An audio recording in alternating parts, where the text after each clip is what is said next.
I love you কথাটা বলা যতটা সোজা, আমি তোমাকে ভালোবাসি কথাটা বলা ততটাই কিন্তু কঠিন। ভালোবাসা বোঝার জন্যে একটা পর্যাপ্ত ম্যাচুরিটির প্রয়োজন। ভালোবাসাকে উপলব্ধি করার জন্যে পর্যাপ্ত বয়সের প্রয়োজন। তো চলো আজকে জেনে নিই সত্যিকারের ভালোবাসা বলতে কি বোঝে। আমার সামনে মানুষটা আমাকে সত্যিকারের ভালোবাসে কিনা তা কি করে বুঝবে, তার আগে বলে দিই, আমাকে যদি তোমরা এখনো অবধি সাবস্ক্রাইব না করে থাকো তাহলে সাবস্ক্রাইব বাটনে গিয়ে প্লিজ সাবস্ক্রাইব করে দিও আর পাশে বেল আইকনটা প্রেস করে দিও। তাহলে আমার যে নতুন নতুন ভিডিওগুলো আসবে সেটা সবার আগে নোটিফিকেশনটা তোমাদের কাছে পৌঁছবে। তো চলো আমরা এবার মূল ভিডিওর দিকে যাই। সত্যিকারের ভালোবাসা, ভালোবাসার অর্থ না আমরা সারা জীবনেও বুঝে উঠতে পারি না, তবে এতটুকু আমরা করতেই পারি যে আমাদের সামনের মানুষটা সে সত্যিকারের আমাকে ভালোবাসে কিনা, সে আমাকে কতটা ভালোবাসে সেটা যথেষ্ট ভালোভাবেই আমরা বুঝতে পারি।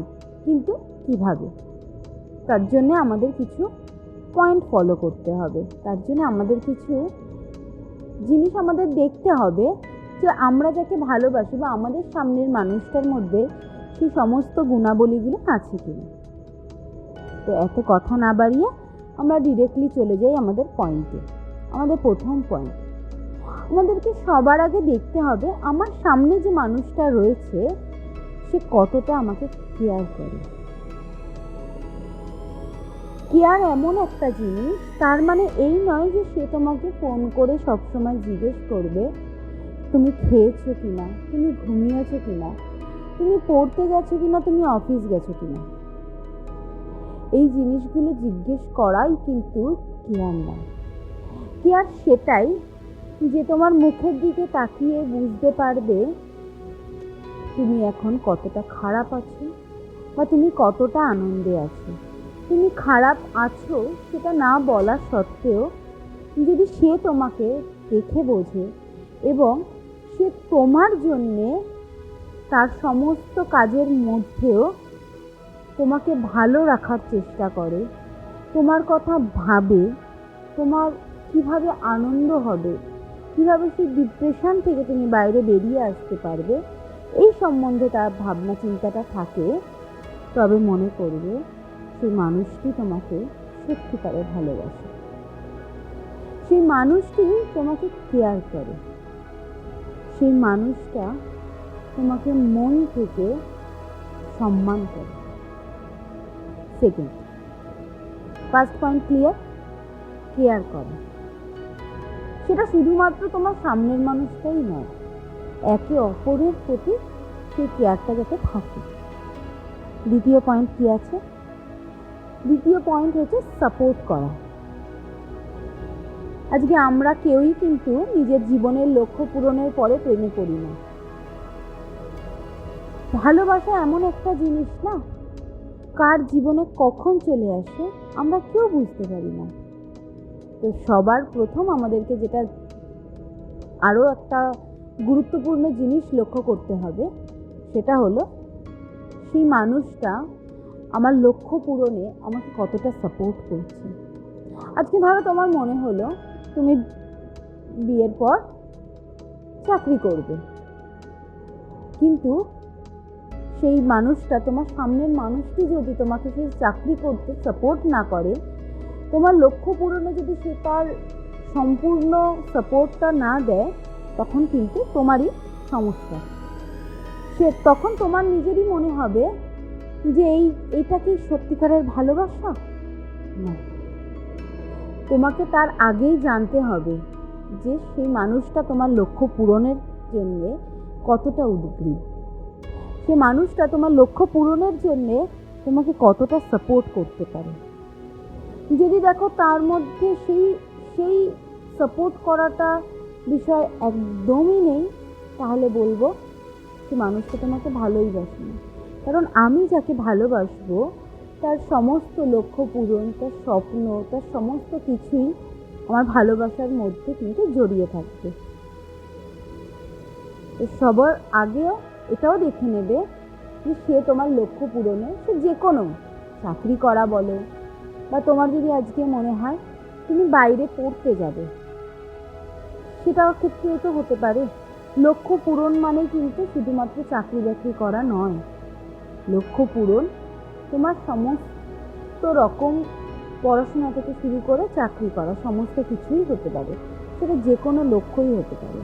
সমস্ত লক্ষ্যে সে তোমাকে বুঝবে, তোমার পাশে থাকবে, তোমাকে সাপোর্ট করবে, তবেই মনে করবে সে তোমাকে সত্যিকারের ভালোবাসে। 3 নম্বর কি আছে?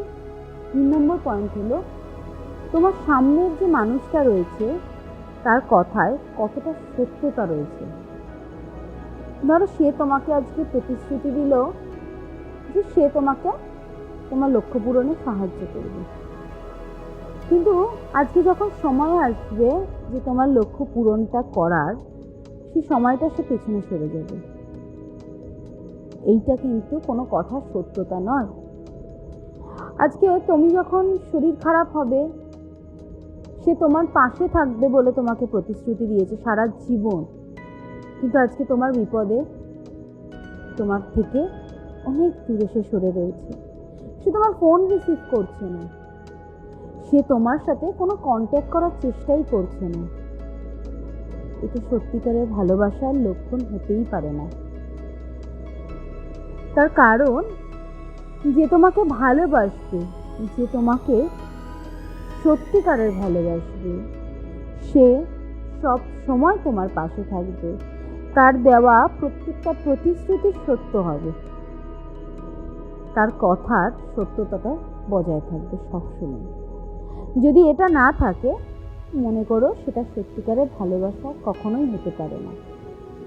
আর যদি তোমার ভালোবাসার মানুষের নিজের প্রতি কথা বলার যে সত্যতা সেটা রয়েছে, তাহলে মনে করবে সে তোমাকে সত্যিকারের ভালোবাসে। তো আমরা এতক্ষণ 3টে পয়েন্ট জানলাম। প্রথম, কেয়ার করা। দ্বিতীয়, সাপোর্ট করা। 3 নম্বর, পার্টনারের কথার সত্যতা। এবার চলে আসি 4 নম্বর পয়েন্ট। 4 নম্বর পয়েন্টটা কিন্তু বলতে পারো এই সম্পর্কটার সর্বপ্রথম এবং সর্বশ্রেষ্ঠ ভিত। সর্বশ্রেষ্ঠ ভিত কেন বললাম? 4 নম্বর পয়েন্টটা হলো ট্রাস্ট, বিশ্বাস। যদি একটা সম্পর্কের মধ্যে বিশ্বাস না থাকে, সেই সম্পর্কটা কোনো দিনই একটা সুসম্পর্ক হতে পারে না। আজকে তোমার পার্টনার যদি তোমার প্রতি সেই বিশ্বাসটাই না থাকে, তোমার যদি তার প্রতি কোনো বিশ্বাস না থাকে, তাহলে কোনোদিনই একটা সম্পর্ক সুসম্পর্কভাবে গড়ে উঠতে পারে না। বিশ্বাস এমন একটা জিনিস যা তৈরি হতে অনেক অনেক দিন সময় লাগে, কিন্তু ভেঙে যেতে জাস্ট 2 সেকেন্ড সময় লাগে না। তাই দুজনের প্রতি যে বিশ্বাস সেটা যেন থাকে। হ্যাঁ, তার মানে এই নয় যে তুমি যেখানেই যাচ্ছ সেটা তাকে জানিয়ে যাবে না। অবশ্যই জানিয়ে যাও, কিন্তু জানিয়ে যাওয়ার মধ্যেও অনেক তফাৎ থাকে। আজকে জানিয়ে গেলেও অনেকেই তা নিয়ে সন্দেহ প্রকাশ করে। এই সন্দেহ প্রকাশটা যেন সম্পর্কের মাঝে না আসে। এই সন্দেহ জিনিসটা বড্ড খারাপ, একটা সম্পর্ককে একেবারের জন্য নষ্ট করে দেয়। তাই বিশ্বাসটা সবসময় একটা সম্পর্কের মধ্যে রাখা উচিত। ট্রাস্ট হচ্ছে একটা সম্পর্কের মূল ভিত্তি। প্রথম, সাপোর্ট করা। দ্বিতীয়, কেয়ার করা। তৃতীয়, তোমার পার্টনারের কথার সত্যতা। 4 নম্বর, ট্রাস্ট মানে বিশ্বাস। তো বোঝা গেল, এই 4টে পয়েন্ট নিজের মাথার মধ্যে ভালো করে ঢুকিয়ে নাও। অবশ্যই প্রত্যেকে তার নিজের ভালোবাসার মানুষের মধ্যে এই 4টে পয়েন্ট খুঁজো। যদি খুঁজে পাও, সে ভালোবাসাকে হারিয়ে যেতে দিও না। কারণ সত্যিকারের ভালোবাসা পাওয়া এখন বড়ই দুষ্কর। সত্যিকারের ভালোবাসা কিন্তু অতীব সহজে পাওয়া যায় না। যদি কেউ পেয়ে থাকো তবে সে ভীষণ লাকি। আজ তবে এইটুখানি। দেখা হচ্ছে পরের একটা নতুন ভিডিওতে। আমি বর্ণিতা, তোমরা দেখছো ইন্সপায়ারিং বর্ণিতা।